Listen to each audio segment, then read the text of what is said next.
Umkhandlu wesikhungo iKZN Amafa uvumelane ngokuhlonza indawo yeliba likashenge njengesizinda sefagugu. From today going forward, this site is no longer a property of only the Buthelezi family, the Buthelezi clan, the people of the Buthelezi household. It's now a site that is belonging to the people of KwaZulu, whose custodianship is the department which will be handled by Amafa KwaZulu-Natal. There's a lot of things which are still going to happen here.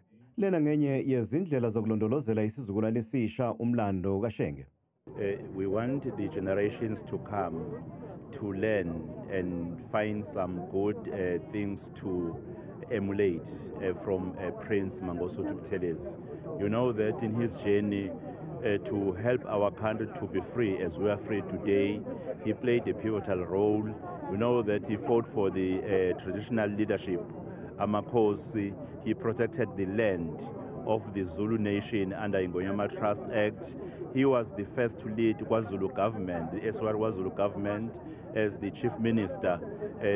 Through his leadership, we saw schools, colleges of education, universities, and economic zones, such as in KwaSithebe and Emabhodini. He stood for our culture as a Zulu nation. He lived to unite the nation irrespective of their different racial groups, irrespective of their education status and their economic status. Lezi ke izindaba ezimnandi emndenini wakwaButhelezi. Ikakhulukazi masibheke ukuthi umntwana konke akusebenzele lokhumbuleka njalo noma iminyaka neminyaka sesingasekho ukuthi kwake kwaba khona umholi Mangosuthu Buthelezi. Ayikho into yokuba lokho kuqinisekiseke njengalokhu esikubona kwenziwa namhlanje. Ngakho njengomndeni nanjengesizwe sakwaButhelezi siyathokoza, sithinteke ngokujulile ngakho sithi nje bangadinwa nangomusa ngalokho abakwenzayo. Umndeni kaShenge uhlinzekwe ngesitifiketi esihlonza indawo lapho kulele khona imbabazane njengesizinda sefagugu esifundazweni. Umcimbi namhlanje ubuhanjelwe nayiNdlunkulu.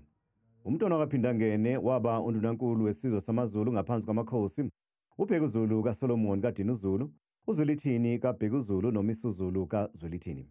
Wakhothama mhla ziyisishiyagalolunye kuMandulo wonyaka ka-2023, wayeseneminyaka engamashumi ayisishiyagalolunye nanhlanu obudala.